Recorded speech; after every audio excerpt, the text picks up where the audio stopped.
ચલો વિદ્યાર્થી મિત્રો, અમિત સ્ટડી ટિપ્સમાં 2ના ઘડિયા પરથી 12નો ઘડિયો કેવી રીતે લખવો. દાખલા તરીકે અહીંયા આગળ 2નો ઘડિયો લખેલો છે અને 2ના ઘડિયા ઉપરથી 12નો ઘડિયો બનાવવો છે. તો અહીંયા આગળ 2 એકા 2 છે અને 12 એકા 12. તો અહીંયા આગળ 1 અને 2 આપેલા છે.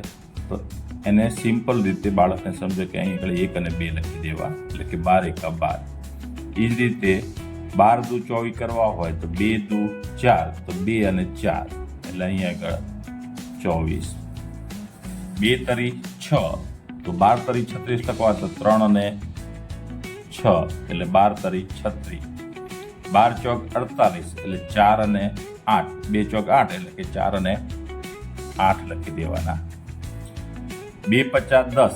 અહીં આગળ જ્યારે એકમ ને દશક આવે તો દશકના આંકડા સાથે સરવાળો કરી દેવાનો, એટલે 5 ને 1 6 એટલે અહીં આગળ લખવાના 6 અને આ શૂન્ય છે અહીં આગળ મૂકી દેવાનું, એટલે કે 12 પચાસ 60.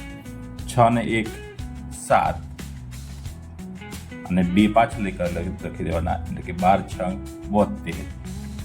12 સીધું 84 એટલે કે 2 સત્તા 14 હોય તો કે 7 અને 1 8 અને અહીં આગળ લખી દેવાના 4 એટલે કે 12 સીધું 84 થઈ જશે. 2 અઠા 16 ઉપરથી 12 અઠા લખવા છે તો 8 ને 1 9 અને 6 લખી દેવાના, એટલે કે 96. 9 ને 1 10 અને 8 પાછળ લખી દેવાના, એટલે કે 12 નવા 108, 12 નવા 108 અને 10 ને 2 12 અને આ શૂન્ય આગળ લખી દેવાની, એટલે કે 12નો ઘડિયો બની જશે. આ જ રીતે 2 ઉપરથી 12નો ઘડિયો પણ લખી શકાય અને 12ના ઘડિયા ઉપરથી 22નો ઘડિયો પણ લખી શકાય અને 22ના ઘડિયા ઉપરથી આગળ